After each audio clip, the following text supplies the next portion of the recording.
Hello everyone. A very good morning, good afternoon, and good evening to all who are watching this event from different parts of the world. It's my privilege to welcome you all to the Hac'KP Summit and Awards 2021. Myself, Adarsh Nair. I am one of the members of the Hac'KP 2021 core team. Mr. Adarsh Nair serves as the Head of Information Security at UST. In addition to being the Head of Information Security, he is also an acclaimed keynote speaker, Fellow of Information Privacy, author, and information security strategist. In his career span of over a decade, he has attained expertise in information security, governance risk and compliance, business continuity, data privacy, ethical hacking, and a wide range of vulnerabilities and threats identification and mitigation.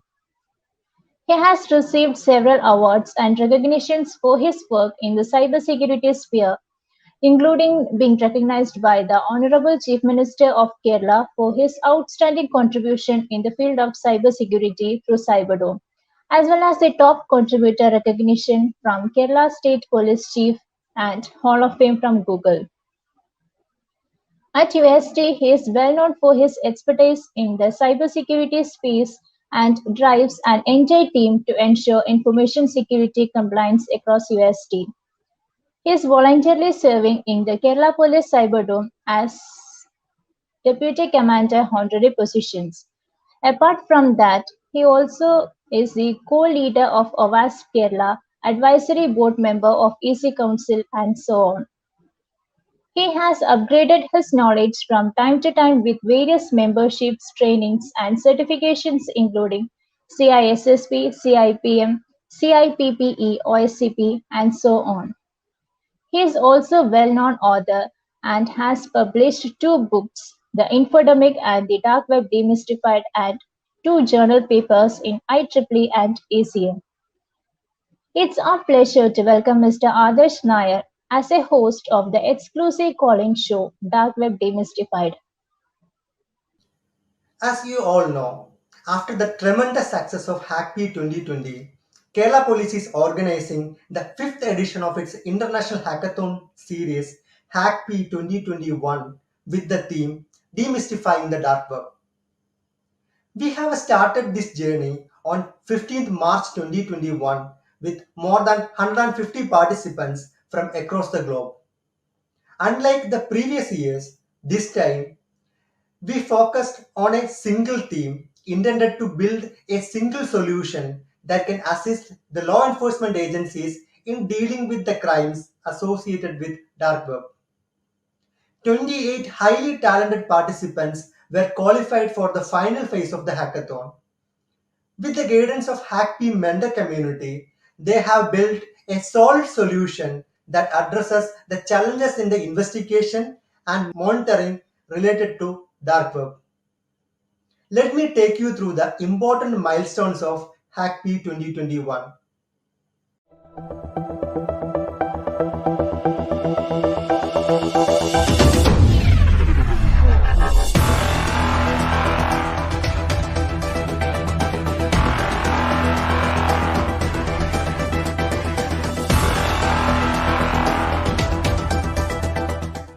Kerala Police Hac'KP, the annual hackathon which Kerala Police conducts every year. And this year, we are coming with a very unique theme of demystifying the dark web. This fifth edition of the Police Hackathon Hac'KP that we are conducting is on a very different concept that we have designed. Generally, we have teams coming together, vying with each other and winning a lot of prizes. But this time we have come with a totally different concept of making a very solid and single solution for handling the dark web.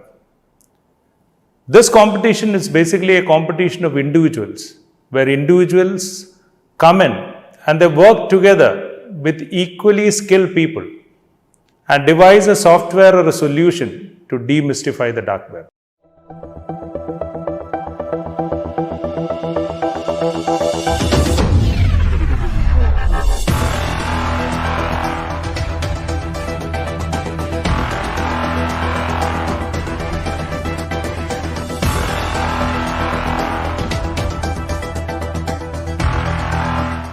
It is not the question of who is winning and who is, everybody is a winner because everybody comes out with an idea. The jury and other people, they just to matter of encouragement say 1, 2, 3 and give them some cash prize and other goodies, etc. But that doesn't mean that you are a loser. Everyone here is a winner. So all my best wishes.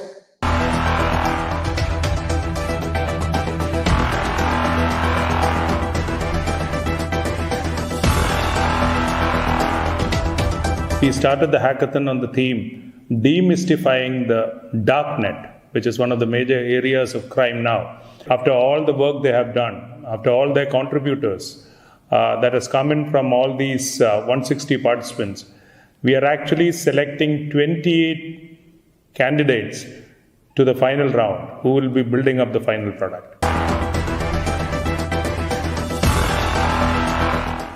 വരുന്ന HacKP 2021 online ഹാക്കത്തോണിന്റെ ഭാഗമായി വികസിപ്പിക്കുന്ന dark net surveillance പ്ലാറ്റ്ഫോമായ ഗ്രാഫ്നലിന്റെ logo പ്രകാശനമാണ്. Logo പ്രകാശനത്തിനായി ബഹുമാനപ്പെട്ട മുഖ്യമന്ത്രിയെ ക്ഷണിക്കുന്നു.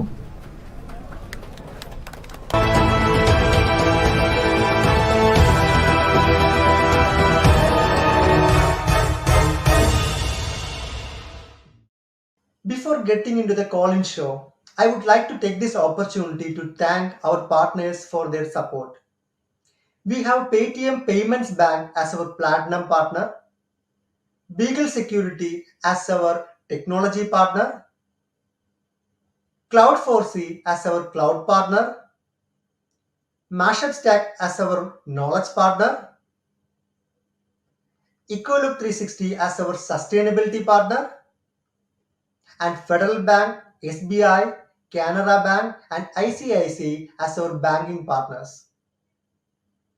Our community partners include ICMEC, OWASP, Vices India Affiliate, ASRG, 𝐸𝐴 Chapter, NullCon, GTech ATFG and AWS User Group Kochi. We are also thankful for our supporters BSafe, CloudSec and vConsole. Thank you all for your association with HackP 2021. Today is a very special and proud day for Kerala Police. As we all know, Kerala Police is one of the top tech-savvy forces in the country and became a reference model for many other law enforcement agencies across the globe. Today we all witnessed the transformation of our hackathon objectives to a highly demanded solution, Grapnel 1.0. We strongly believe that Grapnel is going to change the current perspective in preventing and mitigating the crimes associated with dark web. Absolutely, this is the need of the hour and Grapnel 1.0 is just the beginning. Without any further delay, let's get into the exclusive call-in show, Dark Web Demystified. The dark web is the darkest portion of the internet, in which the contents are deliberately hidden to maintain secrecy and privacy. Sometimes it is also known as the evil twin of internet. Dark web pages are not indexed to search engines and remain anonymous. When we want to see particular objects in a dark room, we need the help of a light source, right? Similarly, we need the aid of specialized browsers like Tor to access pages on the dark web. There are many crimes associated with the dark web, and law enforcement agencies across the globe face challenges in tackling those crimes. Today, we have 4 eminent personalities who are associating with Kerala Police in various cybersecurity related initiatives. They have tremendous experience in dealing with dark web related challenges. In the next 1 hour, we would hear their perspectives on demystification of the dark web.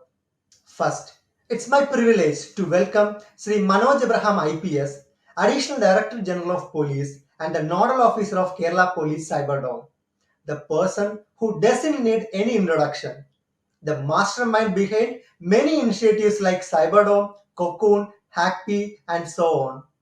Let's listen to a quick introduction and come back.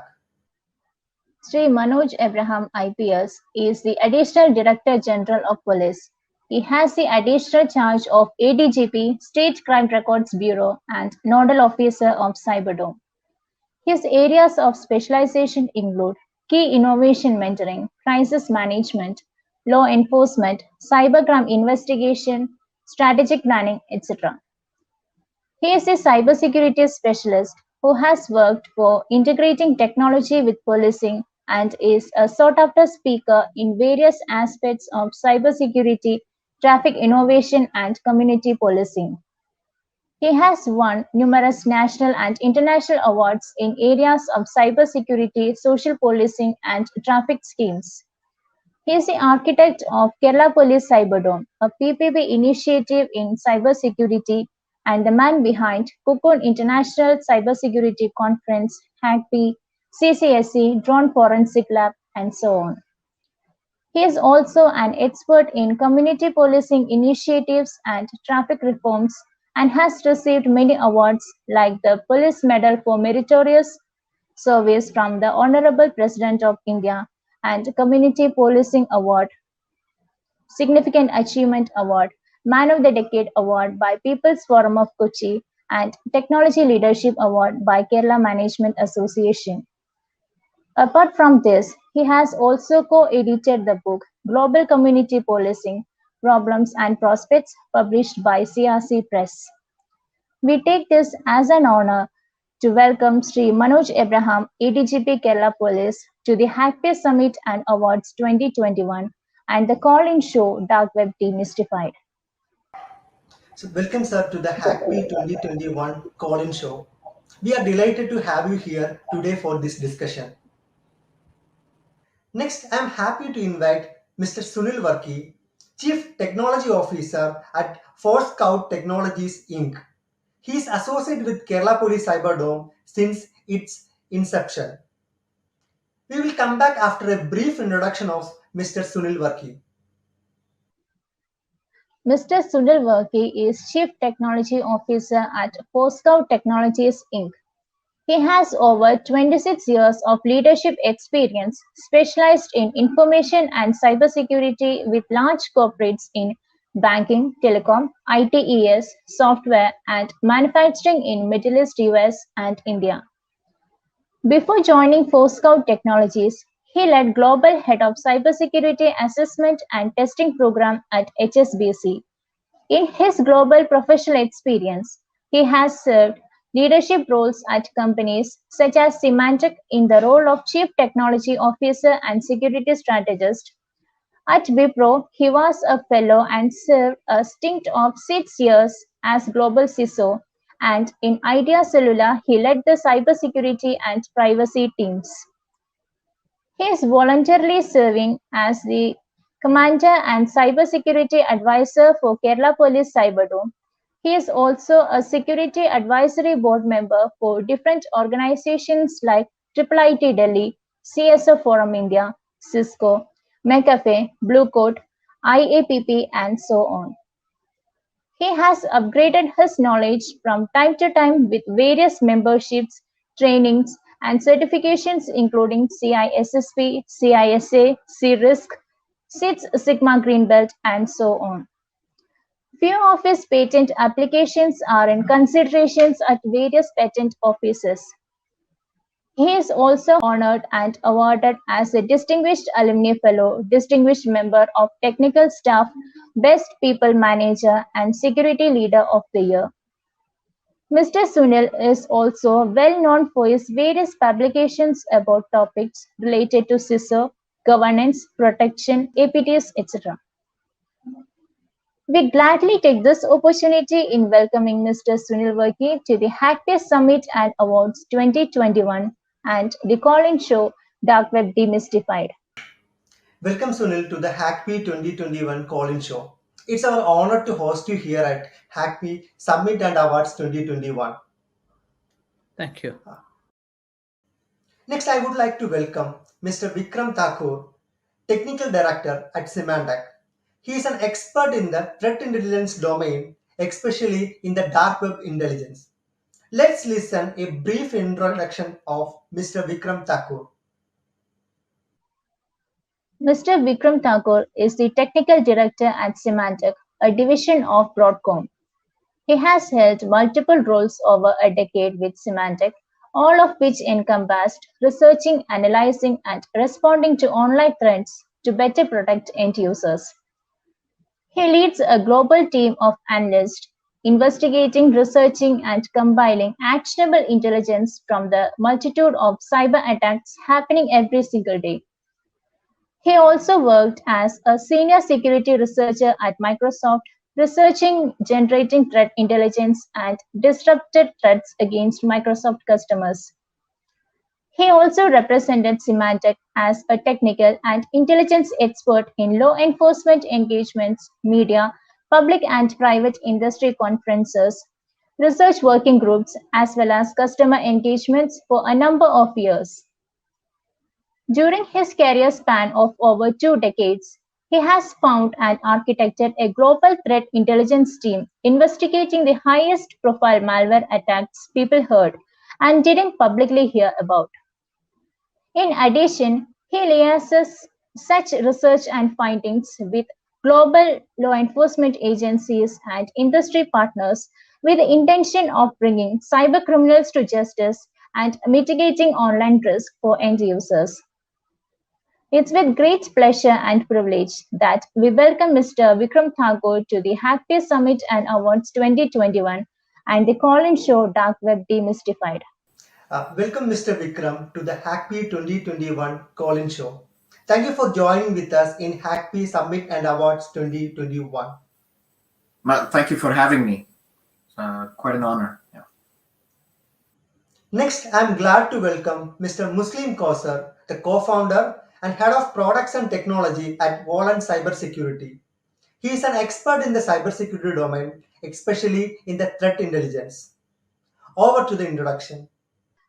Mr. Muslim Kausar is the co-founder and head of products and technology at Volant Cybersecurity. Previously, he was based in Malaysia, where he led the information security consulting practice for network security solutions. He has over 20 years of information security experience with core focus on cyber threat intelligence, cyber risk management, and cyber security consulting. Before Volant, he worked at FireEye, US-listed cybersecurity firm, where he headed their cyber threat intelligence research team. He also worked at Eyesight Partners, later acquired by FireEye, as one of the initial employees and set up their cyber threat intelligence research team from scratch. During his career, he has worked towards providing physical, electronic, and human intelligence services and also reliable and actionable threat intelligence. He has worked in proactively counteracting all phases of criminal electronic and physical attacks against digital assets. He also manages and delivers information security and networking projects and handles process management activities. He holds certifications like CISSP and is also credited with establishing national level cert and consulting for various corporate CSIRPs. We take this as our privilege to welcome Mr. Muslim Kausar to the Hac'KP Summit and Awards 2021 and the call-in show Dark Web Demystified. Welcome, Mr. Muslim, to the Hac'KP 2021 call-in show. We are so happy to have you here as our guest. Thank you very much. Thanks, Adarsh, for inviting us. Last year, Kerala Police had organized Hac'KP 2020 with the theme Code the Future of Policing. As an outcome, many solutions have been developed that address various problems that the law enforcement agencies are facing. Unlike the previous editions, this year, Hac'KP 2021 focuses on a particular problem and aims to build a single solution that can help the law enforcement agencies to tackle the crimes associated with dark web. Sir, we would love to hear from you about the real motivation behind organizing Hac'KP 2021 with the theme Demystifying the Dark Web. Thank you very much for this opportunity.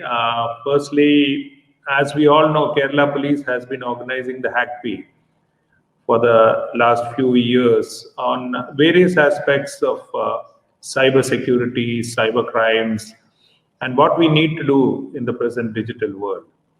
Now, every year we used to conduct Hac'KP, calling upon young enthusiasts, coders, researchers, etc., to come forward and bring forth many solutions useful for the community, useful for policing, useful for generally making the life of citizens smoother, easier, and transactions also easier and more comfortable.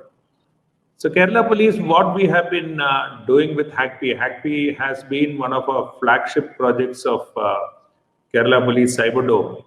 And generally over the last few years, what we have been doing is we have been conducting this hackathon, bringing forth the interested academicians, scholars, researchers, coders from across the globe, and putting them into various tasks concerning policing, concerning cybersecurity, etc.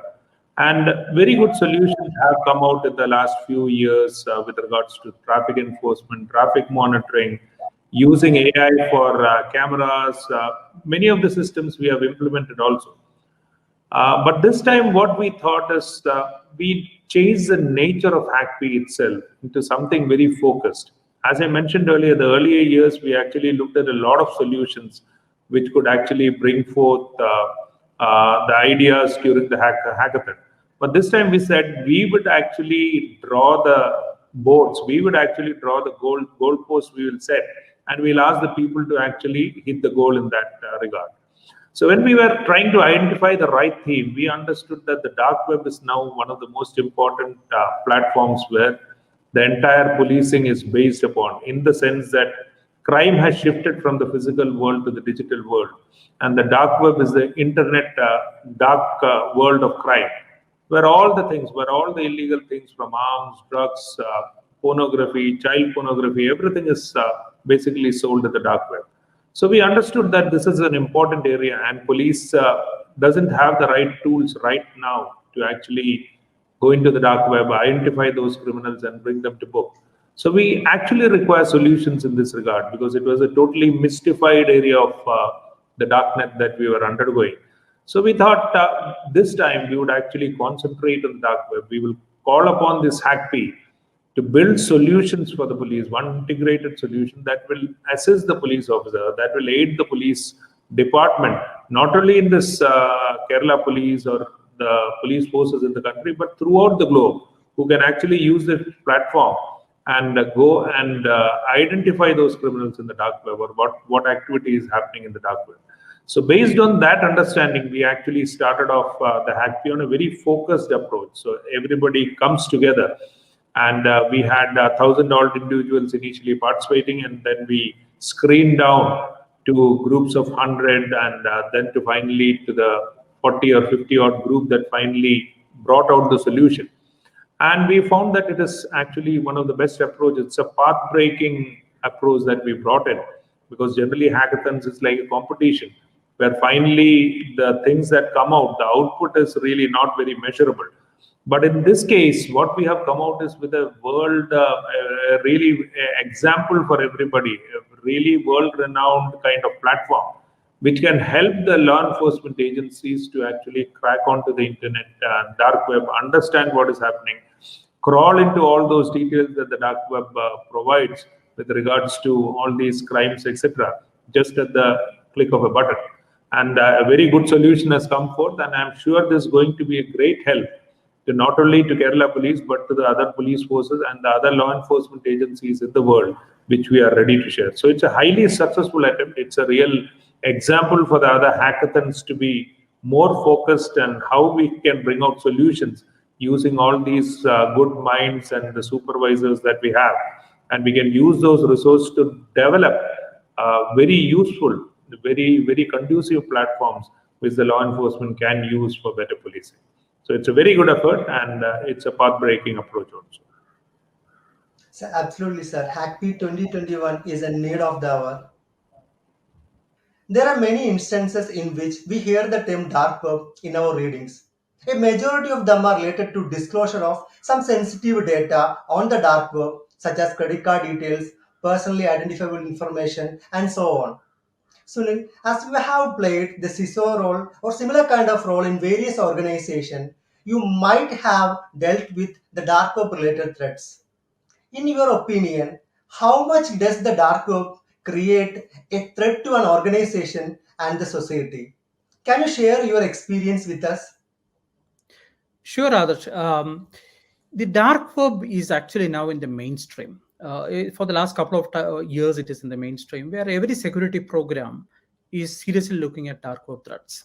The risk is big because, for fundamentally, the dark web is for not legitimate activities, and that may be the reason it is called the dark web.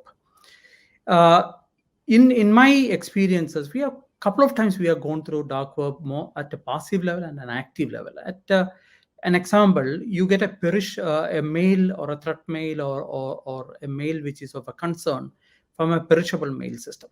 And the problem with the perishable mail system is that the mail doesn't exist after a particular time period. And then when you go back to trace back, you have absolutely no understanding where it originated or who originated, whether it is legitimate, should we act, how do we respond. There is a lot of if and buts on that scenario. And second thing is, even if you wanted to move ahead, then the problem of boundaries and issues come out, because assuming that is originated from a dark web environment and it is hopping through multiple servers across the globe, how long you can go back and trace back. And we need the support of various agencies to support based on the threat level. So it is a major issue on that. That is one of the serious areas we have seen. On the passive side, we have come across areas where the data dumps related to an environment parameters like user details, the credentials, maybe a code or an application details or a vulnerability attack surface, all available in various forums. So the problem there is that we cannot avoid or ignore dark web as a channel to monitor in a serious manner. It is a major threat, and the way it is going, it's going to evolve much further from there. Adarsh. Okay, thanks, Sunil. The real world scenarios are actually thought provoking. The dark web is always a headache for the law enforcement agencies and organizations. We have heard many instances in the past in which the stolen data related to the organization or to the public are available on the dark web. So, effective monitoring on the dark web is highly essential for ensuring data security. From your experience, how should the dark web monitoring be different for corporates and law enforcement agencies? Right. I think they are two totally different use cases which we have for dark web monitoring over here.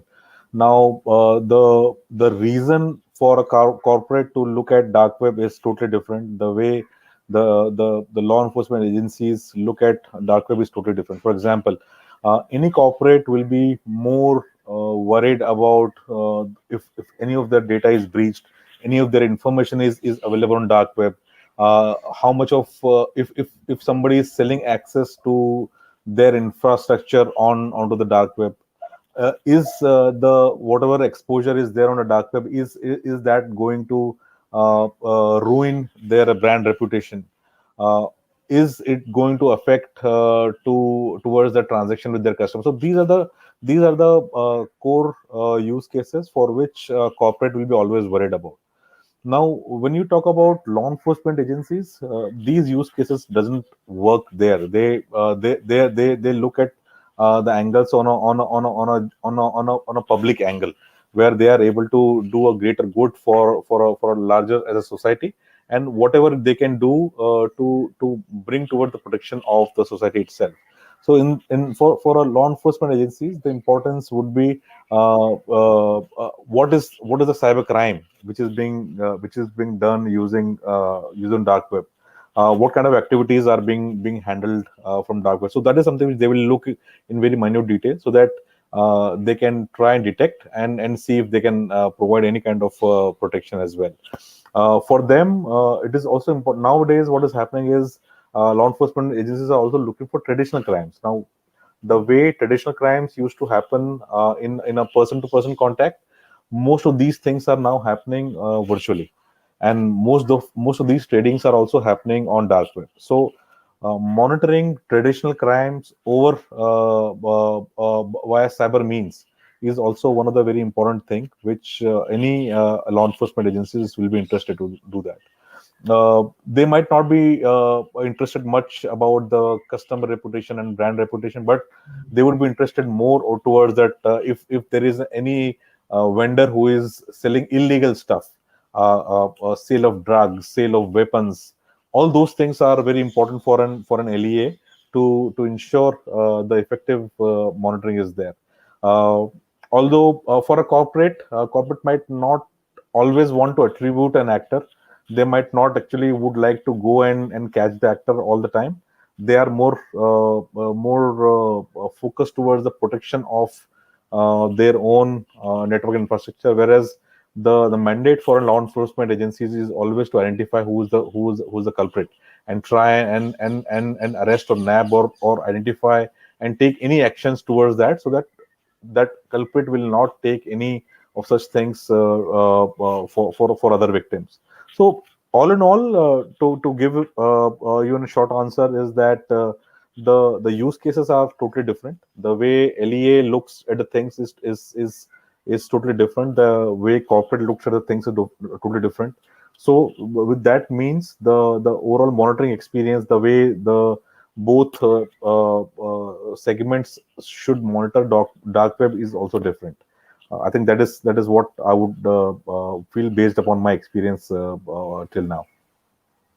Yeah, that's exactly true, Muslim. That means the law enforcement agencies are mostly focusing on the prevention and investigation of Right. crimes, and the organizations are mostly focusing on the dark web related activities or the monitoring of dark web to ensure the maximum security for their critical data or their Correct. resources. Yeah. Correct.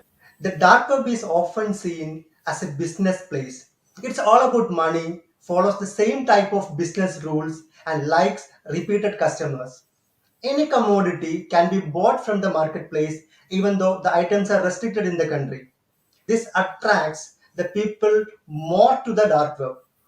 They can also buy something without revealing their real identity. Vikram, why is the dark web considered a business space? Is it housing typical e-commerce platforms? So there are two parts of your question. One is, why is it considered a business place? And the other, well, we'll deal with the other question about the kind of e-commerce platforms that they run. So this is just another website which is conducting business as we know it. I mean, there are so many portals online today that you can buy and sell legitimate services. This is just another means of conducting business perfectly as normal people do. So you can buy services, you can sell services, you can buy goods, you can sell goods, you can buy stolen goods, you can sell stolen goods, you can sell credentials, pretty much anything and everything that somebody wants to buy or sell or serve or be an agent for or conduct sales is available out here. So I don't see why people would not consider it a typical business enterprise or a business strategy. Not to mention, I mean, they also accept payment methods for all these services. They conduct, there's a degree of credit, if you want to actually call it that, which is available based on trust. Just the way that you would in a physical world where, people can go over to the market and they can buy a bag of rice, a bag of vegetables, and the vendor actually just knows them and says, all right, you can come back and pay me next week. So that's fine. So that happens in the underground also. So in pretty much every single aspect, this is a truly business enterprise where people are trying to make money, but at the same time also being able to give some sort of goods or services for that. So that brings me to the second question, which is, hey, do they run typical e-commerce platforms? So the answer to that is it's a mixed bag. For the most part, they do not run commercial products. Most of these forums where these business activities are conducted are custom coded. just because the actors behind or the administrators behind these forums, they want to take complete control of the code and not have something in there that they're not aware of. So these guys are usually very technical. They understand what they're doing. So when they create this framework for this business platform, as you might want to call it, they want to understand what is under the hood, and they want complete control that way. But in parallel, you can also say that since these platforms do accept a form of currency as payments, they do try to mimic an e-commerce platform, but not in the most common way that all of us are used to, where you can swipe a Visa or a MasterCard and then be able to purchase something. Most of these forums do not accept Visa or MasterCard or any of our common methods of engagement as forms of payment. Yeah, so that means there is a parallel internet that has pretty strong privacy and anonymity. I think there is. I think this term of parallel internet is sort of misguided for a large part. A lot of these forums are typically just available whenever, if you just have the right URL, you can plug it into your browser, or in some cases you can plug it into a Tor browser and just conveniently be able to reach it. So there's the level of access is not that different from accessing a regular search engine or a regular social media platform for that matter. But I understand where you're coming from, and you're correct that a lot of people look at this as, hey, this parallel internet or parallel space in internet that is being used to conduct nefarious and anonymous business. Now, on that, I'll just make a quick point that yes, a lot of the marketplaces rely upon a degree of anonymity to conduct these businesses. But people need to realize that, hey, when you purchase something physical, like let's say drugs from one of these platforms, drugs might be sold or purchased on these platforms, but they have to be created somewhere and they eventually have to get shipped somewhere. So there is a physical element on both sides of that transaction, which is outside of that platform. So yes, you can get caught. So that means that physical crime is being connected with the technology to deliver it in an efficient way and to reach to a wider community. That's absolutely correct, Adarsh. That is exactly how it is. So you can do whatever you want online with a degree of anonymity, but eventually, like if you're going to get those drugs or fake passports or fake documents that you may have purchased over here, eventually they need to get delivered to your house. So somebody somewhere already has access to your physical address. So that's where there is no anonymity. Even if somebody says that they're going to leave it under a rock in the park, somebody could be watching at who comes to that rock in a park and then picks up from there. So there is no anonymity at that point. So that would be the golden piece of evidences for the law enforcement agencies. It is. And law enforcement agencies across the world for many, many, many years have sort of relied on this, right? I mean, as an example, so many different law enforcement agencies have conducted cyber investigations, which may have lasted months or even years, and they've identified people who reside in countries with no extradition treaty where they're actually needed. So law enforcement agencies sit and wait. They wait until the person travels out of that country, and then they nab them physically when they're out of that country so that they can extradite them and bring them in. So that is what we're seeing is just a cyber equivalent of what law enforcement has been doing for decades, if not centuries, in the physical world.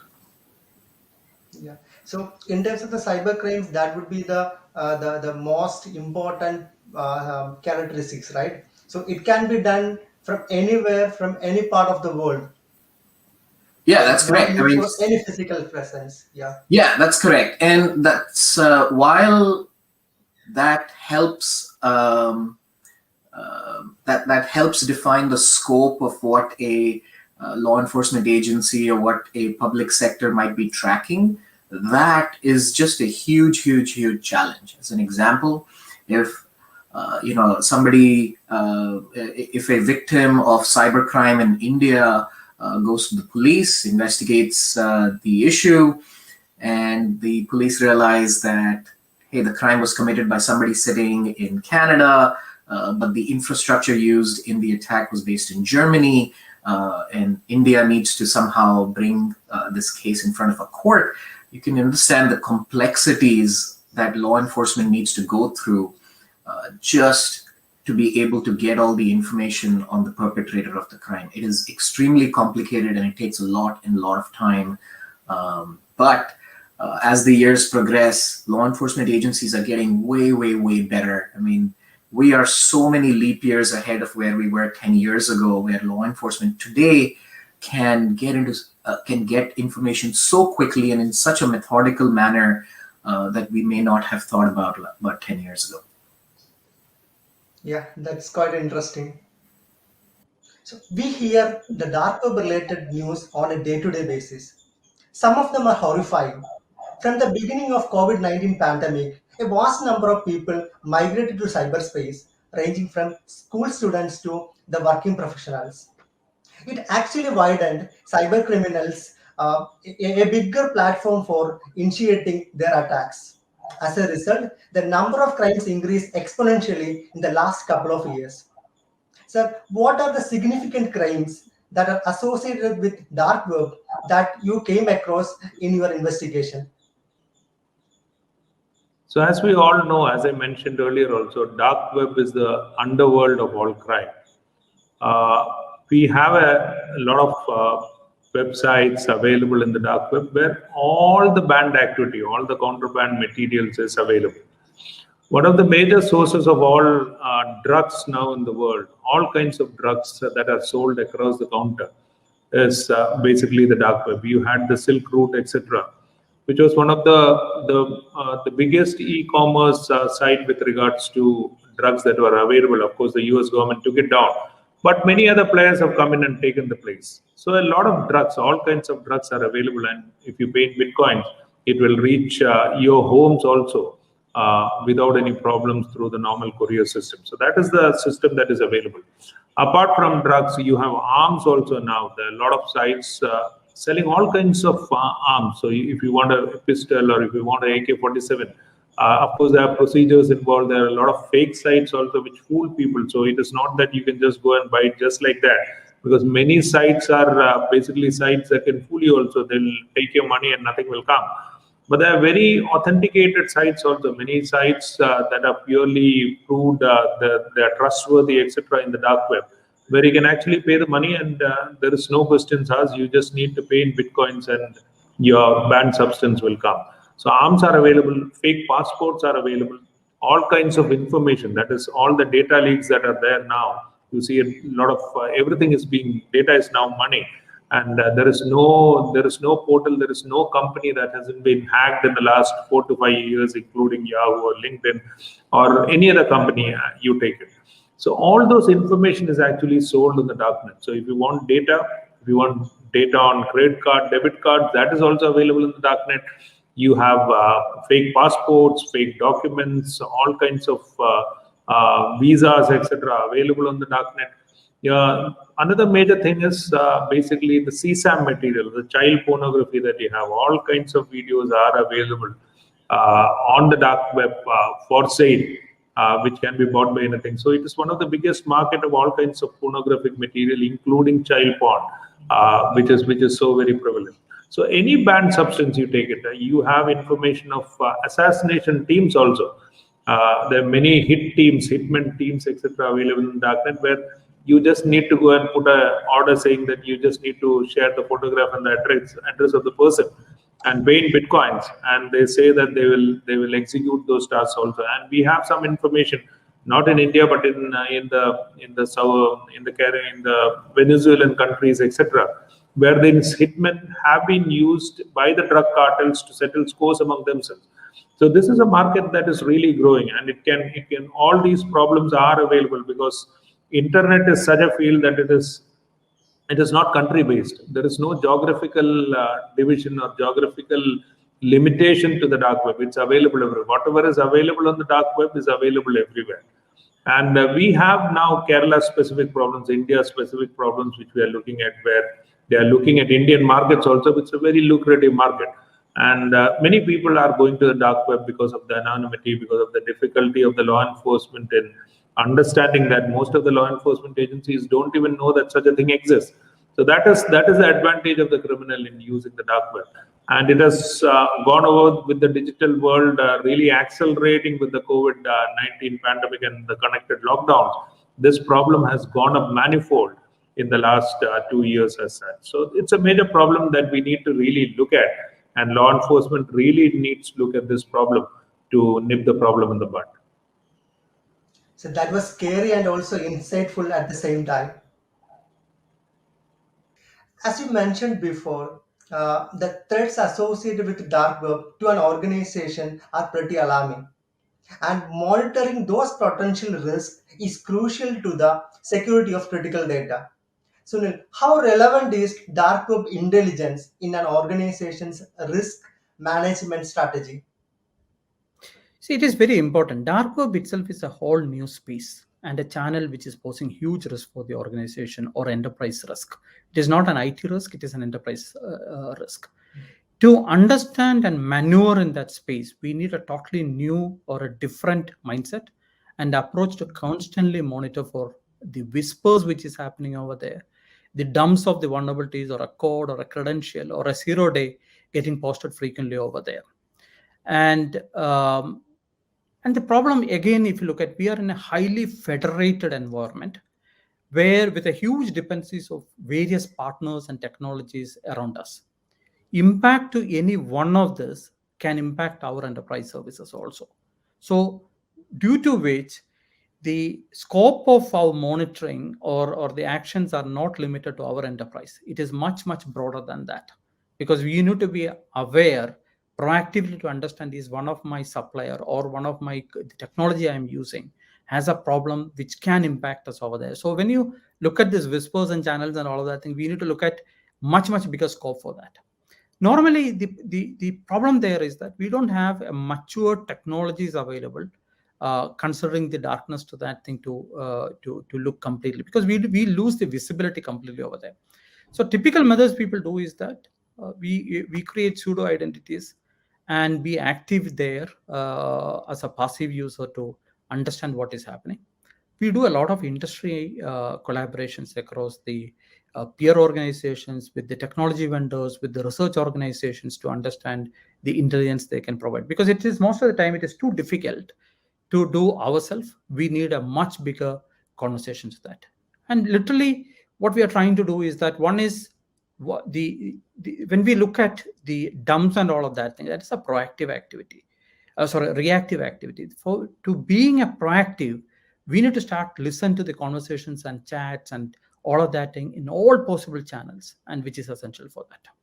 Adarsh. Okay, absolutely. So organizations need to consider the dark web intelligence in their cybersecurity strategy. Absolutely, yes. As we discussed earlier, the dark web is a mysterious box that creates a lot of headaches for law enforcement agencies and organizations. So, effective and adequate surveillance is recommended to uncover the presence of any potential information about, say, an organization. Vikram, in that context, how important is dark web intelligence to organizational security? I think that's an interesting question, because all this while we've been talking about law enforcement. Now, if you come down to organizations, you can look at organizations in multiple tiers. You can say small businesses, medium businesses, large businesses. Let's sort of focus on large businesses or organizations. Organizations usually have a brand. They have products or services. They have sprawling networks, usually across multiple cities, maybe even multiple geographies. They have very heterogeneous infrastructure themselves, where they're using different components, different technologies in different places. So all of this really just adds to the complexity of maintaining that network.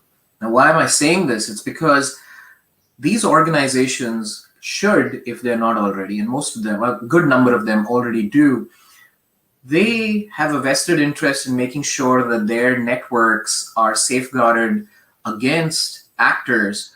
And these actors are almost all the time discussing things like stolen credentials, access into certain large organizations which are being sold in these dark forums,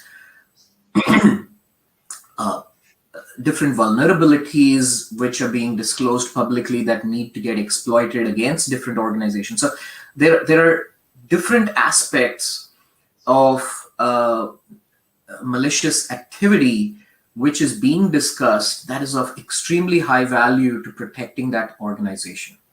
If the organization wants to prioritize patching of some devices across all their different geographies, aside from their internal business use cases, they should be taking a look at seeing what is it that the attackers are really prioritizing on their side. And based on that, or taking that feedback, they can say, okay, well, maybe we should upgrade these, or maybe we should patch the Oracle devices before we guys take a look at Microsoft devices. So there's lots to be learned. There's lots to be monitored in terms of credentials and brand abuse, so that these organizations can better protect themselves before attackers take advantage of what is already being sold out there. So that means uncompromised monitoring of dark web threats is an inevitable security measure for an organization. I think you're absolutely correct. I see no reason for large organizations to not invest in monitoring the dark web forums and maintaining a very healthy level of intelligence coming in from there, because it directly assists the security of the security team of the organization to prioritize as well as respond to what might be happening at the attacker side. For ensuring a secure environment for our customers, the organization should consider robust threat intelligence mechanisms as part of their security framework. Just having a threat intel alone is not adequate to ensure a 360-degree protection. Muslim, what are the different ways to ensure operational security by attributing dark web actors? Okay, so I think I would take this as two different scenarios and two different questions, because having a protection is one thing, and attribution is totally a different ball game altogether. So what I would say, I will take the first question as an answer, that typically most of the corporates and organizations look and already have an inside out protection. Now, inside out protection means that they will have all sorts of kind of security controls within the organizations to ensure that all of their assets are adequately protected. Now, you have mentioned previously about number of privacy regulations. So similarly, there are a number of security compliance standards as well. So some organization will comply to ISO 27001 or HIPAA or PCI DSS or whatever is applicable to them. They will use and ensure that they comply to those standards and implement those controls all towards their assets. So that is something which is called as an inside out kind of a security posture. What typically they miss in this thing is that whatever is happening there within their infrastructure, they are aware of that thing, but whatever is happening outside of the infrastructure is something which they are not aware. Why? Because they do not have any monitoring on that part. So whether if any specific vulnerability is being actively discussed by the threat actors, if there is a 0-day coming or being discussed or being shared by the actors, if one of their data is breached and this data is being shared outside those kind of things. So there is a definite need of a protection which is also gives an outside in approach. So as a combination of inside out and outside in will give a kind of a 360-degree kind of protection, which most of the organization should look for, because they know whatever is happening into their network. Now they know whatever is happening outside of their network, but might impact them as well. So that is something which is very, very important. organizations should look for their attack surface. So today, I should very well know how many IP addresses I have which are open. So the meaning of attack surface over here is that the points which an attacker can attack, open points which are available on internet, which an attacker can attack and compromise. So, do I have any database server exposed? Do I have any RDP machines exposed?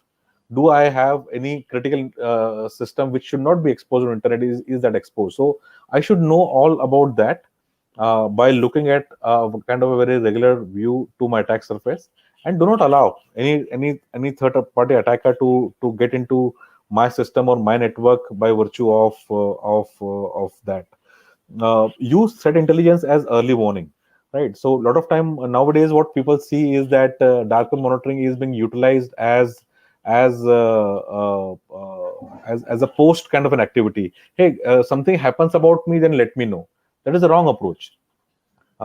If something is happened about you and you're getting to know about that, means that the damage is done. Your system is compromised, and now the system is available in the dark web, and then it is being sold. So it's too late to do anything about that. So intelligence Prevention means is better that than cure. intelligence means that I need to know things beforehand. So if, Right. for example, if I'm operating in the banking or financial services industry, now if I know that one of my peer bank, one of my bank in my sector which operates, they are facing these kind of attacks at this point of time. So today they are facing these kind of attacks. Tomorrow I can face those attacks as well. So I have to learn from these activities and preemptively implement those controls onto my network, so that tomorrow if this threat comes to my doorstep, I'm adequately protected. So this is an approach which organization should take. A lot of people do not take that. A lot of people always take kind of a reactive approach. Hey, if there is something of us in dark web, then let us know. That is too late. You should not allow things from your side to go to dark web. That has to be the approach. So in that thing, very use threat intelligence effectively as a early warning tool to fix things which is being impacted elsewhere, but not to you. Do that things beforehand, so that we are adequately protected. So that is to your answer about 360-degree protection. Now let me answer about the attribution side. Now attribution side might not be very interesting for a corporate, but definitely it could be an interesting aspect for a law enforcement kind of an organization. For them, this attribution kind of thing will be very interesting. So for that thing, the having an effective operational security is paramount, because without effective operational security, you will tend to lose your cover.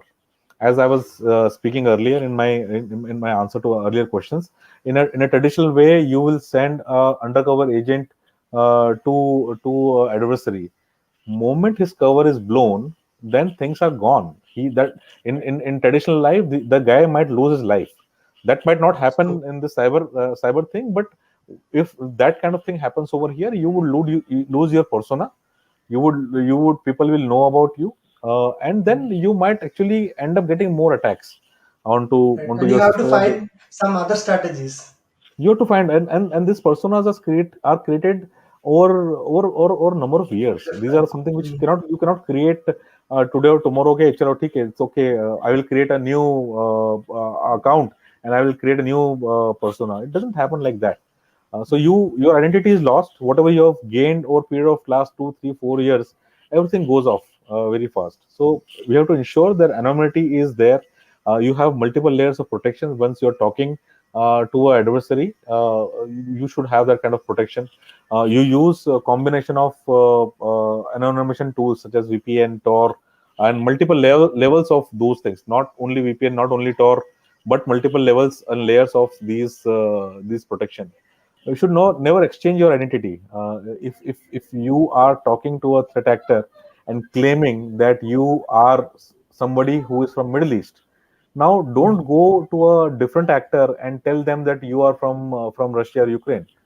You never know that these two actors whom you're talking might be same, and you might be burning your own identity. So If you have a story about yourself, ensure that story is consistent. You are one person, and the story of that one person remains to be constant and consistent all the time, right? So you can't never exchange your identity.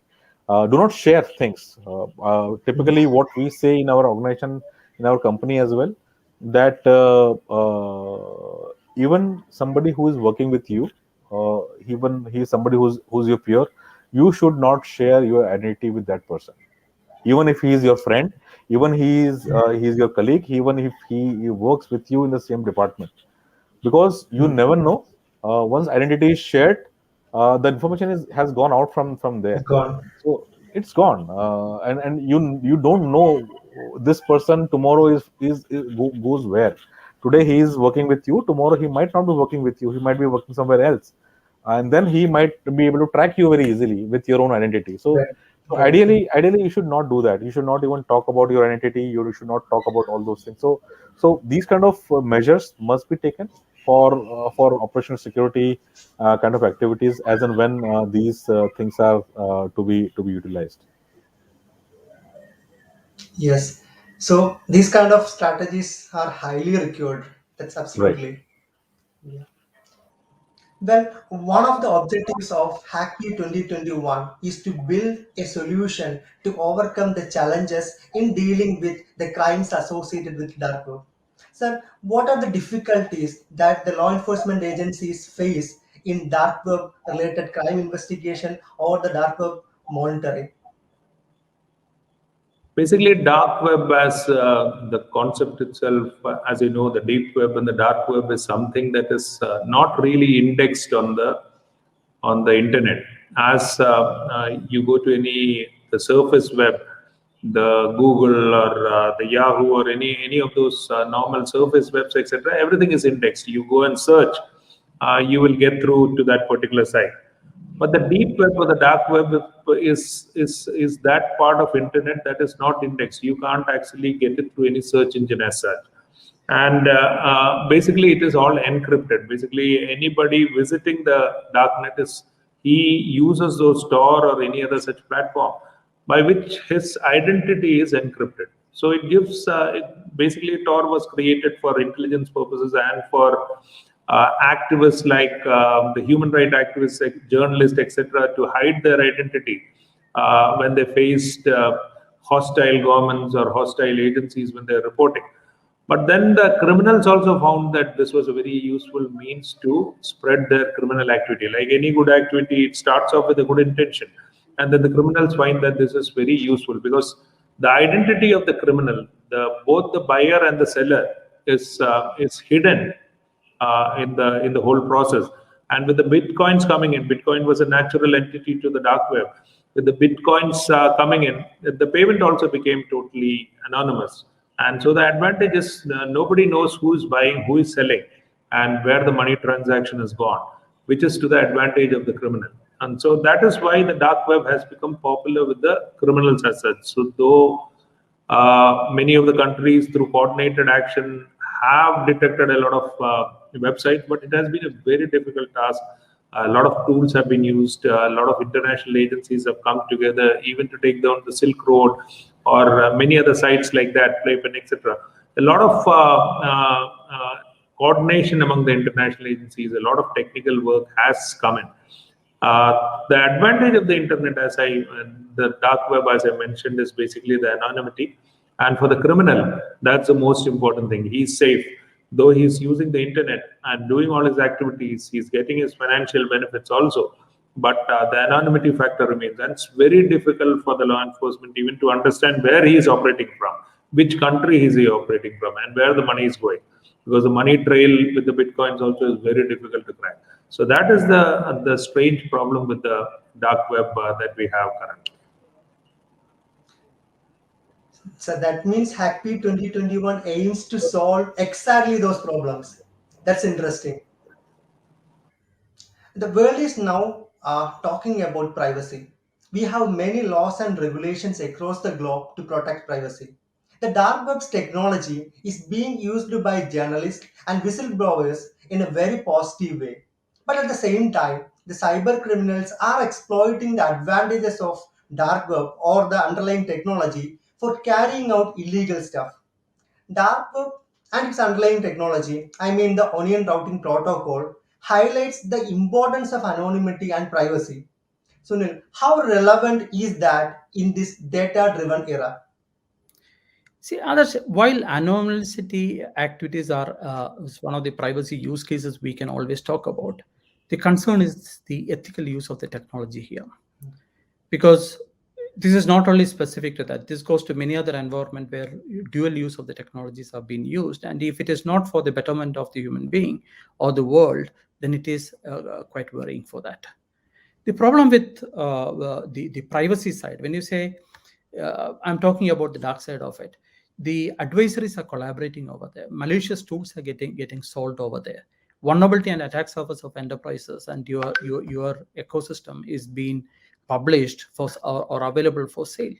This is on the technology side. If you look at the human, on the physical side, security side of it, so much of bad things are happening out there. So dark web, my view is that the problem with that is much more than we saying the better side of the privacy side. That is why from that is the reason this is not becoming a mainstream Tier 1 application or a Tier 2 application for an enterprise, because we all look at that as a dark side. Yeah, so that's really interesting, Sunil, because the technology is always like a coin. It has both positive and negative sides, and like the application or the impact of that technology is purely depending on how we are going to use it. That's Correct. really true, Sunil. So, as we discussed earlier, the dark web has become a pool of information.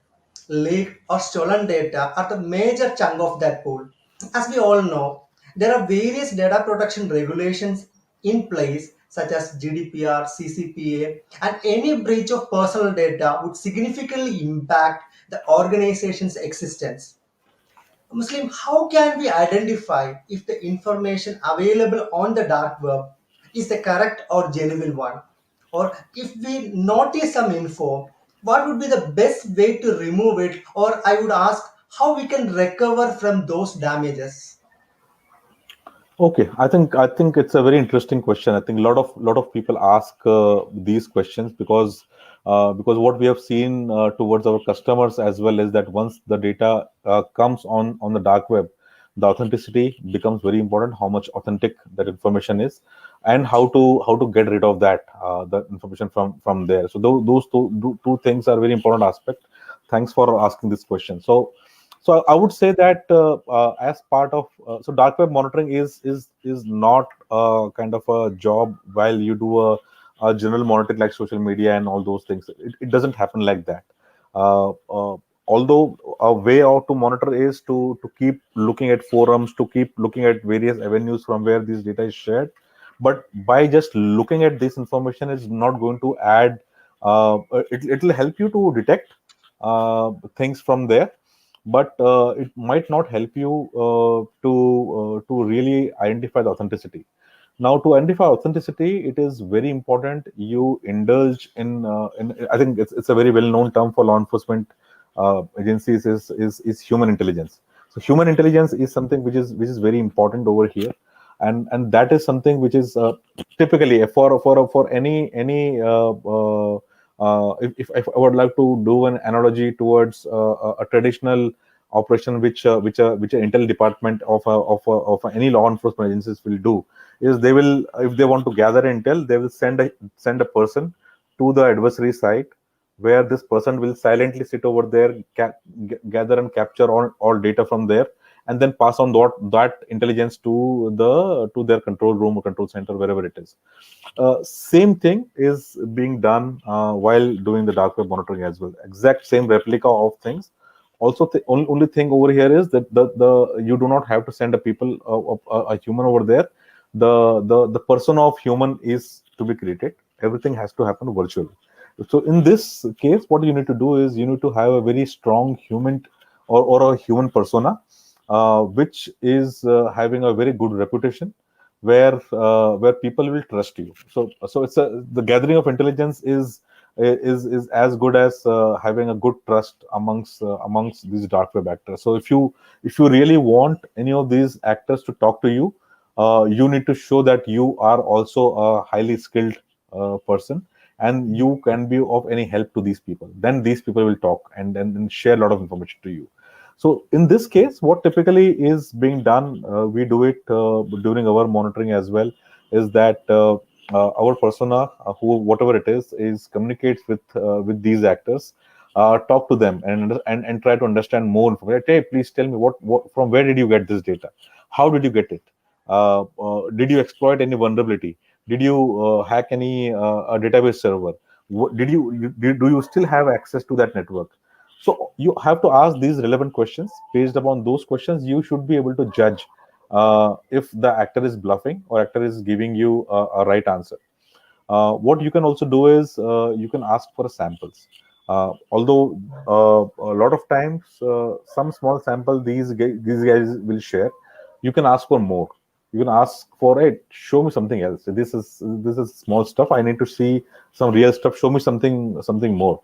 So you ask for these samples. Based upon your reputation, this actor will share more stuff with you. Now, once you have these samples with you, right? Proof of claim, yes, very important, because you can claim I have n number of data with me. How do you prove it? Unless until you share the sample information, there is no breach. We can't entertain that kind of fact. So in that thing, you ask for those samples. Once you get access, get hold of those samples. Now, the samples can be in the form of screenshots.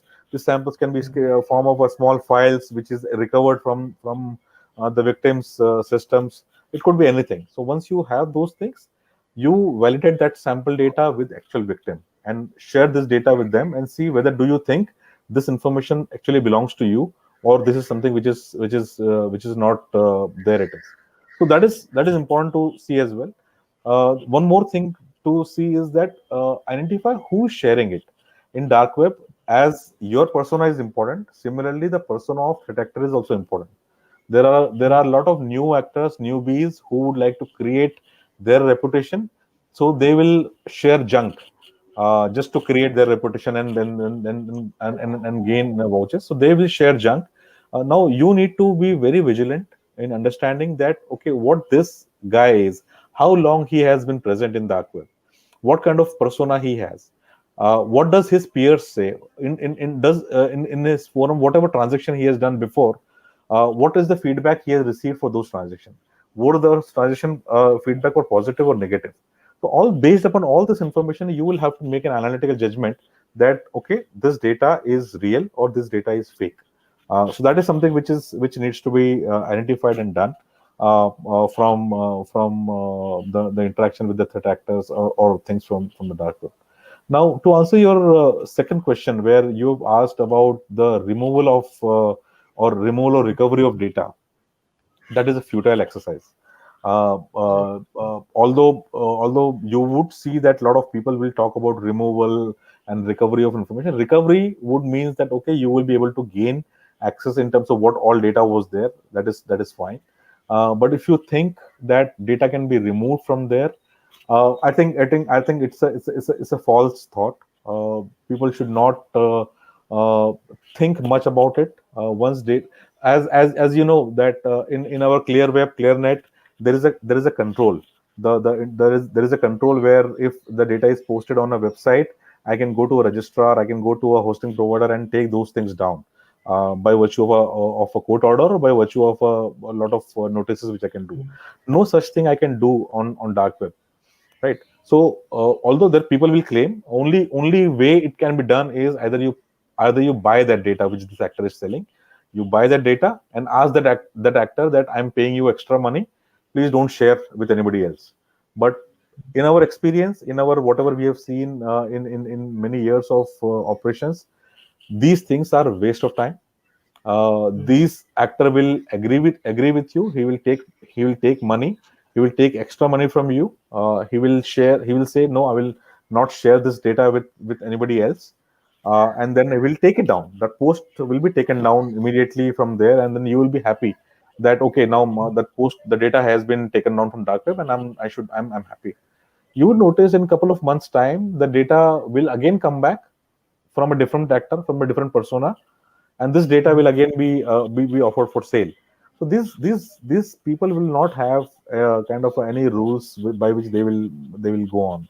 So most of the times, as per our experience, the data might go down momentarily, but it is very difficult to ensure and 100% this thing that the data will be totally removed. Some actors might do it, but in our experience, we have seen for a lot of big breaches and big data breaches, these things will resurface because these people are only after money. They've earned money, good money from you by once you paid them a good amount of money, and then again it will be leaked again. So they will anticipate that now this will be paid to me again.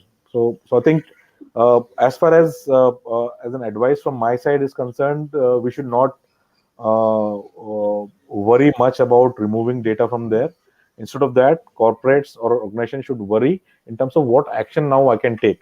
I know this has been breached. I know this thing has gone out. Now what next steps I can take? Either I have to inform my customers, I have to inform my investors, I have to inform whoever it is, do a press release or whatever needs to be done. The customers or victims should focus more on on that side rather than wasting their time on removal or recovery side. That is my submission on that part. Yeah, it's a kind of a damage control, right? That's all you can do on the damage control side. Yeah. So that was really informative, Muslim. And the organization needs to be aware of these kind of strategies for defending themselves. Correct. Because recently, like a couple of days before, also we heard we heard a news related to dark web stating that one of the famous telecommunication companies data is available in the dark web. So the media is giving that kind of popularity to the dark web related crimes. Correct. That obviously creating a panic to the public as well as to the organization. So the damage Absolutely. control would be the best strategy the organization can focus on. Absolutely. I fully agree with you that on that front. The predicting the most unpredictable events, that is one of the prime objective of any intelligence systems, right? So when it comes to the dark web, one of the primary characteristics of dark web is anonymity. Yes. So that is also one of the biggest challenge now the law enforcement agencies are facing because of the anonymity criteria. So how we can effectively tackle these kind of challenges when it comes to the dark web monitoring? So it's a tricky question because depending on whether you're on the side of privacy or not, I think everybody sort of agrees that, or at least everybody in this discussion should agree that we're on the side of maintaining law and order. And so while there might be a degree of anonymity that people desire online, I do agree that there should be methods by which law enforcement has the ability to acquire the information that they need to be able to maintain law and order. So with that in mind, what is it that law enforcement themselves can do? I mean, this is not an overnight project or an overnight solution that anybody can gather, but law enforcement needs to invest in tools to gather information, maintain databases of which actor is performing what and what their profiles might appear like, and start building on this information which might be shared amongst different law enforcement agencies. The ability to train their personnel to query such data and see, hey, what a certain actor may have sold or purchased in the past 6 months. Who did they give it to? Is there any sort of identifying factor, whether it's IP addresses or user agent strings or some sort of unique way that a person speaks about certain artifacts?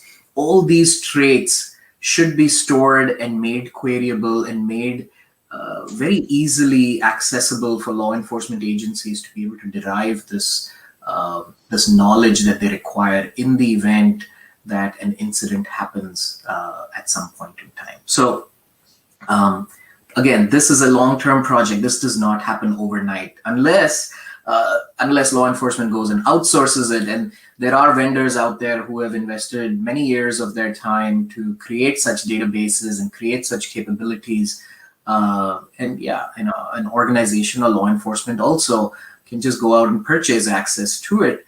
But in that case, then it'll sort of limit what they might be able to find admissible in a court of law. To purchase the data versus having acquired it themselves, I'm sure a judge will look at it very differently. So, yeah, that's really true.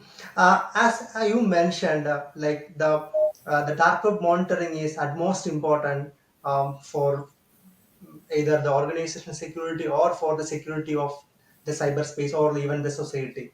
Okay, so when it comes to the dark web monitoring, how an organization or a law enforcement agency can do their monitoring without having an unnecessary exposure.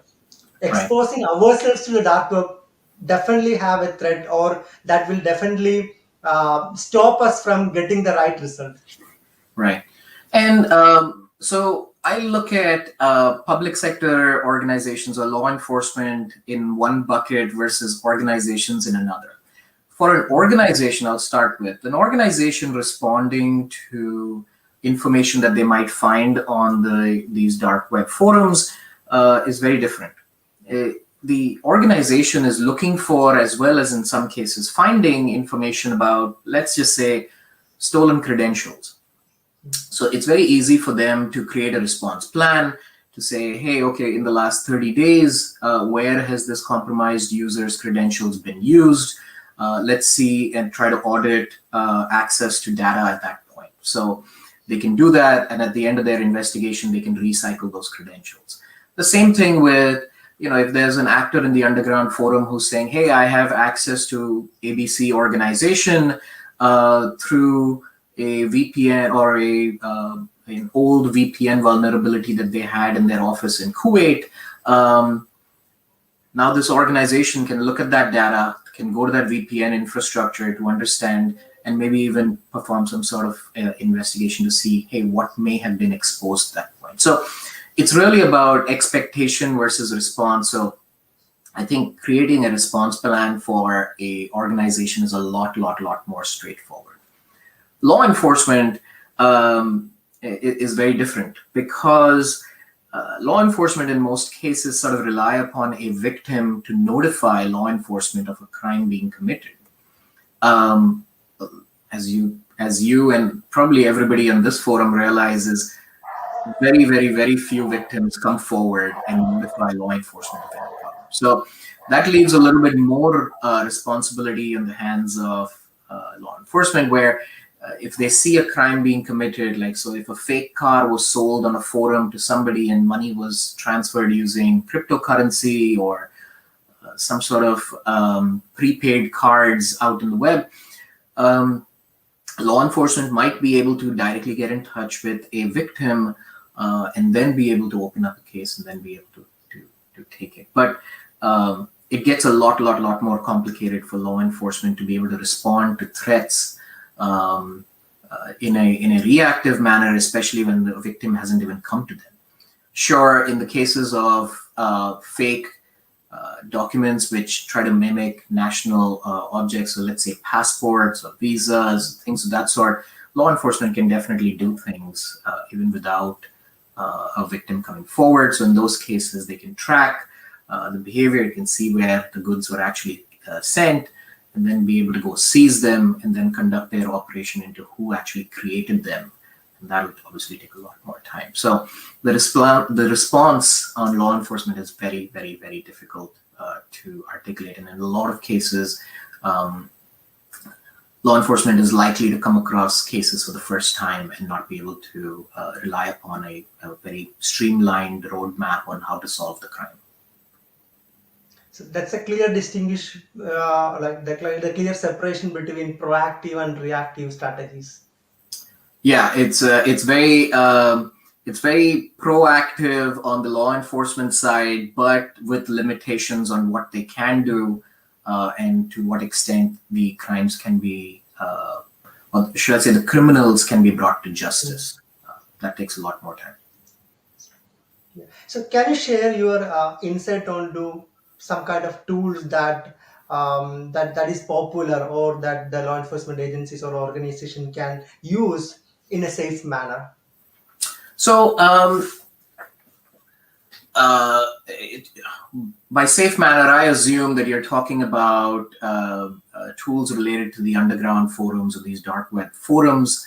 So as I mentioned before, it's really a question of maintaining a historical database which contains information about actors, goods sold, and what should I say archives of these forums, and as much information as they can sort of gather from them as well, whether it's IPs or some sort of VPN hosts or services that they may have sold over time. Now, while law enforcement can build this, and it'll take some time, it's a little bit more complicated because you gather information, you want to be able to not only make it queryable, but you want to be able to make it queryable in the language that you are using. So, in India, if there is a law enforcement agency that does not rely upon solely English, then that database needs to be translated into whatever the local language might be, so that these people can not only just query it, but also see results, even though the original interaction between actors may have been done in a completely foreign language. So maintaining this database and creating the ability to have it queried as well as used by personnel in their local languages is sort of the goal. That's the aim. Now, whether law enforcement creates this themselves or they go out to a third party and just purchases this capability, that would be up to them. But I think the underlying solution is pretty much maintaining this pretty large database of information. Yeah, Vikram, that's very much informative. The threats are evolving day by day. The organization needs to prepare for defending such threats. Can you throw some lights on the emerging threats related to dark web? So one of the things about the dark web is they're pretty predictable. So you see somebody steals credentials, he sells those credentials, and when he sells those credentials, he sells them to somebody who wants to obviously go in, make use of those credentials to access information. So it's very predictable. Somebody sells, somebody buys, somebody uses. So the use cases for, let's say, credentials, and I'm just going to list a few. So let's say the credentials for email accounts. Those email accounts are more than likely hosted by commercial solutions, whether hosted by Google, Microsoft, Yahoo, AOL, and a whole slew of these vendors out there. But these vendors, they can also keep track of what is being sold in the underground and proactively put some of these, or not some of these, all of these email accounts onto some sort of watch list on their side, where they can make sure that, hey, the person connecting into this email account will only do it from a particular geography or a particular area. And if anything outside of that happens, they might actually pause access until they can validate the end user making use of this information. So with that in mind, creating a response plan, I mean, this information which is being sold and purchased out there has a pretty defined state for everybody, whether it's the organization, the vendor, and so makes it very predictable that way. So what people are doing now is, or what organizations are doing now is, when they get access to it, if there is information in there that belongs to somebody else, they're trying to redistribute it and say, hey, I found a data dump it has 1 million credit cards, but let me share it amongst the 50 banks that they actually belong to. Now the banks can start taking care of it themselves on their side. So actors are aware of this.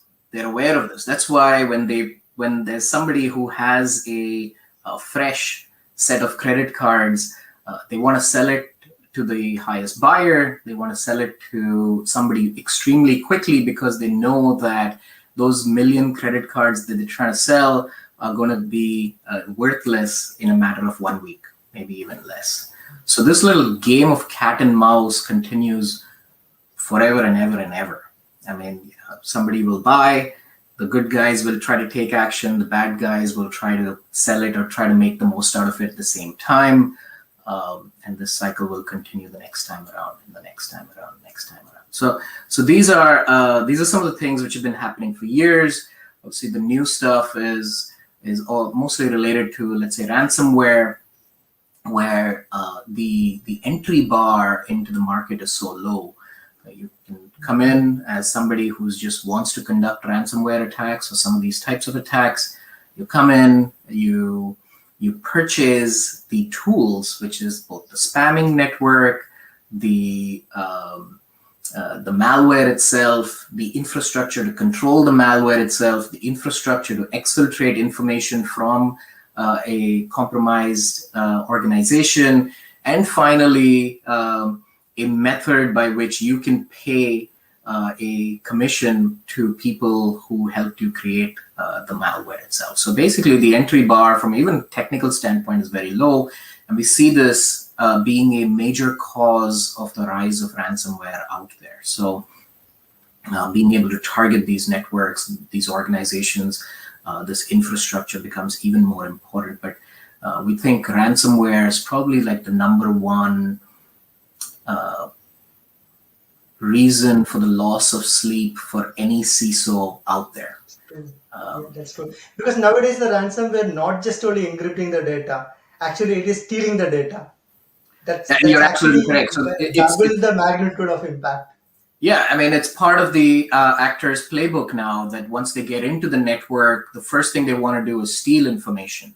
And they take that data and they go away, which serves two purposes. One, they can steal a little bit of information to scare the victim into paying the ransom by saying, hey, here is your last quarter's internal document for financials. And they can use that as a proverbial proof of life that, hey, yes, we do have your data. And there's no way to really know how much of that data that somebody may have stolen, but they use it for it. And second, of course, is, they just use that as a part of their ransom by saying, hey, we encrypted your network. We know that you have insurance which might cover you for the first 5 million. That's great. We'll take the 5 million, but we also have your data, and we think another 5 million for that data is actually warranted. Otherwise, we'll just leak it to the public. So that is just part of their playbook right now, and it makes it extremely, extremely dangerous. But I'm generally a very optimistic person. So I'll say that there is a silver lining, however small it might be over here, which is ransomware in the past few years has really, really, really raised the security posture of a lot of organizations. It has raised the investment that people are making to protect their own organizations. While there is so much destruction which is happening, which is never good. If somebody really wanted to dig deep and find a small silver lining, it is this. Yes, Vikram, that's really insightful. Today is a very special day for Kerala Police and for the entire state. Kerala Police has launched a promising solution, Grapnel 1.0, as an outcome of Hac'KP 2021, which is going to help the law enforcement agencies in dealing with the crimes associated with dark web. Sir, we are super excited to know about the relevance and the future of the solution from now on. It's a very proud moment, not only for me, but all the team that worked behind the Hac'KP, and in bringing out this super solution called Grapnel. that has come out to deal with the problem of the dark web, and really getting onto the theme of the Hac'KP itself, demystifying the dark web. So this Grapnel has actually been very successful in whatever we started off, and it has come out as I think, a solution that far overreaches whatever expectation even I had when we started off where we started off. So the solution has come out really well. It has given the law enforcement a tool to actually understand what is the dark web, crawl over all those informations, the websites that is available, give the information to the law enforcement agency or to the analyst on what is there available in the darknet in a particular search pattern. Suppose I am working from Kerala, what is affecting me? That will come to me. I can crawl and get it by just a click of a button. It's a very user-friendly platform that has come in. It is coded very well. It's a high-class solution that has been created. And I'm sure that it would have taken crores of money if I had gone to a private agency to develop it.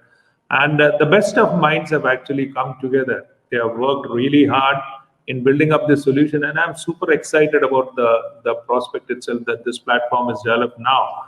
And it's going to be, as I mentioned earlier, a path-breaking step to understand the importance of how the police and community can come together to build such a solution for the protection of all. Because finally, the demystification of the dark web or understanding the dark web is crucial not only for the law enforcement but for the citizens also, because their safety depends upon how we actually deal with this underworld.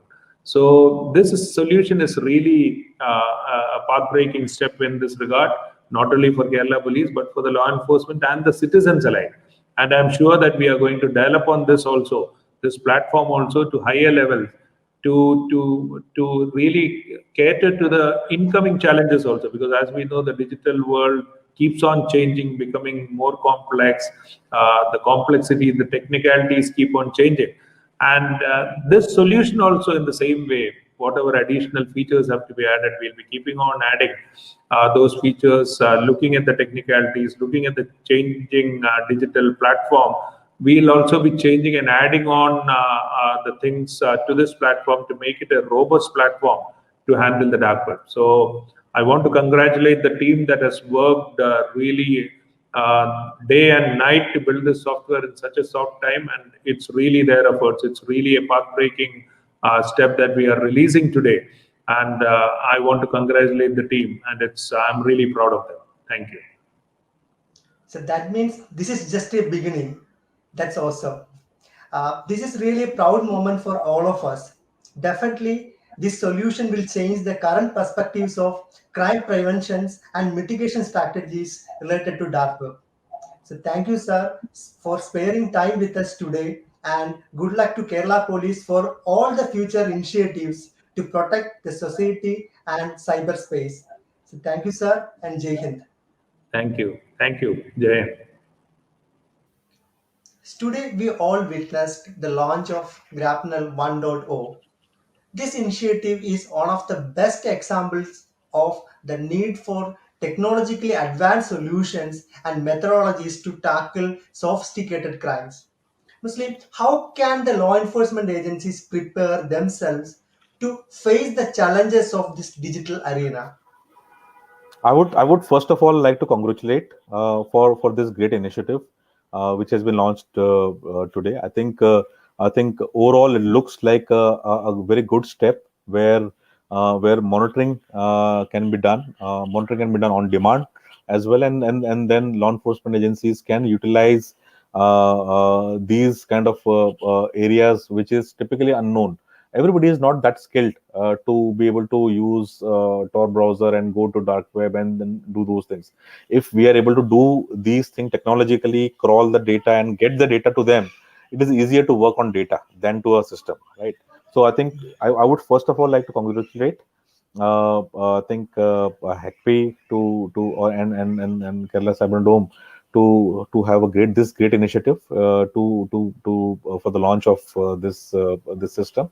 So that is definitely a need of our and I'm sure this is going to help the LEAs to very effectively monitor things which they might not be doing it now. Now, there is definitely need to. It's a good step, I would say, but there is a definite need to go a step further in these scenario. Once the monitoring is in place, the team should plan for larger operations. Larger operations. So only looking at passive things passively, things monitoring passively is not enough. Specifically, it could be enough for a corporate. They're happy to have that passive monitoring, but for an LEA, the monitoring has to be very active. As an LEA will do launch a traditional intel operation in doing traditional crime, they should do similar operations over here while making sure they have their agents sitting in the adversary network, deep rooted into their infrastructure and gaining information and intelligence from there. That is something which is definitely important. So that is something which needs to be done. That is definitely comes on top of the monitoring bit, which is there. They also need to play a very active role in these activities, because unless until things are done proactively and actively, it will be very difficult to effectively track these kind of crimes, because we have seen that these cyber criminals are normally one step ahead of variety of monitoring agencies. So in this case, most of the time there is always a catch-up game which is being played, where some of the activities is happening and then we are catching it up with them. So if you are embedded into their network, if you are there with the adversary, you might not need to play a catch-up game. You might be on top of things which are need to come, and at the right time you can carry out the operation which you would like to do.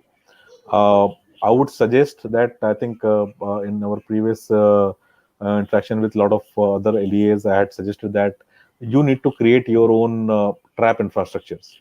Unless until you create, so I think there was a very recent case where an international LEA had created that mobile application and given that app to use to a lot of these cyber criminals, and they waited patiently for everybody to come on that platform, and then they launched the tracking and the capturing of all those people. Now this was a very meticulous kind of approach. These kind of things should be done by our LEAs as well. Run a hacking forum, start a forum where you will invite all people and let them communicate. Open some sort of channel where they can come together and collaborate and communicate. You can sit silently and you don't need to take action immediately. You can sit silently, monitor activities for a year or so, then plan for your action, whatever you would like to do. You can create kind of I think identifying child pornography and pedophile activity is also one of the top kind of a preferences for LEA. And all of these activities actually happens on dark web, and all those pedophile people, they are not very tech savvy. They just use dark web to anonymize themselves. So utilize that kind of their weakness towards your benefit. Create infrastructure such as Tor to web activities and all those things, and ensure those people who are these pedophile or involved in these kind of activities uses your infrastructure for their activities. It might not be beneficial to catch them immediately, but create something, spread for a long time, and then run a larger operation to do that. So I would say, to conclude the answer for your question is that at this point of time, monitoring is definitely a great step where this platform is launched. You definitely a lot of law enforcement agencies would need to go multiple steps ahead to be ahead of these criminals and ability to attribute and catch them. So this should be just a beginning. That's what. Absolutely. And it's a great beginning. I would say it's a great beginning, and this should be definitely build up on that. And I'm sure within in years to come, we will see a great response to that as well. Yeah, absolutely. You like that's the next step of Grapnel. Okay. Absolutely. So basically, the technologically supported crimes need to be prevented with the support of technologically advanced solution. That is the Correct. basic what fundamental principle behind what the invention of these kind of solutions. Right. So thanks, Muslim. It was an extensive discussion. We got a lot of information and informative, informative ideas from your side. So thank you so much for being with us today, and looking forward to what associate with you in the future initiatives. Most welcome. Most welcome. I think it's a privilege for me to be associated with this event. Thanks for the team from the Hac'KP and Cyberdome Kerala Police to invite me for such a platform. And I'm really happy to be here and sharing my thoughts. I'll be happy to assist anybody else who would need any kind of input from my side. I'll be happy to provide that as well. Yeah. Thanks, Muslim, for extending your support, and thank you. Most welcome. Most welcome. As we all are aware, Kerala Police has launched the flagship product Grapnel 1.0 today to help law enforcement agencies to combat the threats associated with dark web. This solution is an outcome of a teamwork for the last 5 months. I would say this solution is an end result of Hac'KP 2021. So, how do you think the Hac'KP 2021 or the Grapnel solution will impact the future of policing on the dark web? Is much more than the policing side, Adarsh. If you look at most of the innovations of this nature happened by the defense organization or a law enforcement or a research organization or from an academic point of view. They are the one who actually define the standards and say these are the ways we can do it, or tools they come out of on that. But unfortunately, we have not seen much from an academic side or anywhere which is in the mainstream where it can be consumed by an enterprise. It's a great initiative by the Kerala Police Cyberdome taking and saying that identifying and recognizing this as a major problem area and finding a solution and tool which can be consumed maybe at a later stages once the LIA organizations start doing it to the enterprises also. And Kerala Police always, if you look at the recent drone research organization, that is a very, very proactive step, considering that this is a threat which is going to happen. So I know this is not the first year we are doing it. For the couple of last years we've done this on cybersecurity especially. It's a great work to the community. Kudos for that. Yeah. So that is the reason why the Kerala Police is always at the top position when it comes to the technology adoption. Very true, and it's a commendable initiatives they have taken. Yeah, that's absolutely true, Sunil. So certainly the Grapnel would be the starting of a new era for the law enforcement agencies to start with the dark web monitoring or the dark web intelligence. Yeah, we are all looking forward to collaborate further and support this initiative all through. Sure, absolutely, Sunil. So thank you for being with us today, and we would like to get your guidance and support in the future initiatives also. Thank you, Sunil. As always, Adarsh, and thank you for having me. Thank you very much. We organized Hac'KP 2021 intending to support the law enforcement activities related to dark web.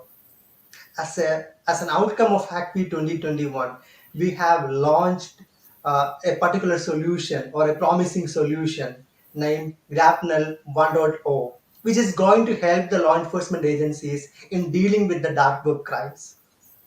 Every year, similar problems will be identified, which becomes the theme for the Hac'KP Hackathon. The collaboration of different talents along with the law enforcement officials would help to deliver the best outcomes. Vikram, in your opinion, how do hackathons like Hac'KP allow the law enforcement agencies to tackle the ever-evolving cyber threats? I think forums or conferences like Hac'KP are a massive, massive, massive help, because like you said, they bring together the talents and the capabilities of both public and private sector. Individuals who want to volunteer their time, but individuals are extremely talented on one side versus the judicial powers that law enforcement has, and bring them together, not only to share knowledge about different actors, share knowledge about different forums, but they also share information about how certain actions were taken against, or how certain correlations were done. So one can actually explain how an investigation was performed, and maybe somebody can come up with sharing ideas on how the efficiency of that same process can be improved. So this synergy of private individuals as well as public sector individuals is extremely necessary, and no matter how high a frequency we try to do these conferences with, they will still be in short supply. So I truly applaud Hac'KP for organizing this and bringing everybody to the same table. At the same time, we can share methodologies, partners, data sources, and like you said, the ever-evolving stream of information that's coming in from the cyberspace itself. Now, you mentioned Grapnel. I think it's a wonderful step towards what we've already been talking about earlier today, which is getting a tool that helps law enforcement gain that insight into what is happening in the underground forums, be able to search for keywords, be able to generate alerts based on keywords. So if an actor wants to sell something in a particular region, or if he's trying to perform some activity against drug distribution, I mean, a law enforcement agency can subscribe to such alerts, can be aware of whenever something new comes up related to one of their cases. So this is an extremely, extremely powerful tool, and I'm hoping that law enforcement kind of adapts to using these in a much more regular basis, and I can't wait to hear about some good cases which get resolved thanks to such tools. That is absolutely right, Vikram, because the advancement of law enforcement agencies is highly essential for the security of society and each one of us. Definitely, the Grapnel 1.0 is just a beginning. Oh, I agree. I'm sure that next year we might be talking about Grapnel 2.0, which might have some more features in it, but this is such a positive step towards enabling law enforcement and society to be able to tackle some of these crimes which are being perpetuated through these underground forums. Yeah, because the continual improvement is a key factor for each and every system. You're absolutely correct, Uday Adarsh. We can never consider the generation of a tool to be fully complete. I'm sure by next year we'll have so many more underground forums which are conducting this dark web business. I'm sure that there will be business being conducted in different languages, which might need some translations. And I'm sure that by next year we might even have some more insight into existing underground forums, just because maybe law enforcement has been able to gain access into these highly trusted platforms as well. So the breadth of the data sources will always be increasing, because attackers will always find new places to store their data, and law enforcement will keep chasing them. But at the same time, from a utility standpoint, I'm sure there will be enhancements to every single tool that we guys create. And I'm looking forward to 2.0 already. Definitely, Vikram. Thanks, Vikram, for sharing your knowledge with us today, and we request your continued support in all the future initiatives. Well, thank you for having me, Adarsh, and the team behind Hac'KP. It's been an honor, and as always, if there's anything that we can do to assist, we are always here for law enforcement. Thank you. Yeah, thanks, Vikram. Now, we come to the end of Hac'KP 2021 exclusive call-in show. Grapnel 1.0 is a reality now. This will help the law enforcement agencies to effectively ensure safety in society and cyberspace from the threats of dark web crimes. As our guest stated, this solution is highly required in the interconnected digital world. Predicting the most unpredictable events is the crucial factor to the success of any intelligence system. In that context, Grapnel is going to create history in the dark web intelligence domain. I would like to take this opportunity to extend our sincere gratitude to our participants, mentors, partners, and organizers who have contributed to Hac'KP 2021 in one way or the other. Without their support, we would not have reached this stage. Finally, thanks to the viewers who are watching this show from different parts of the world. As I said before, this is just the beginning. A lot more can be expected in the coming days. Please stay tuned to Hac'KP official website and social media channels. Until we meet next time, stay safe and take care.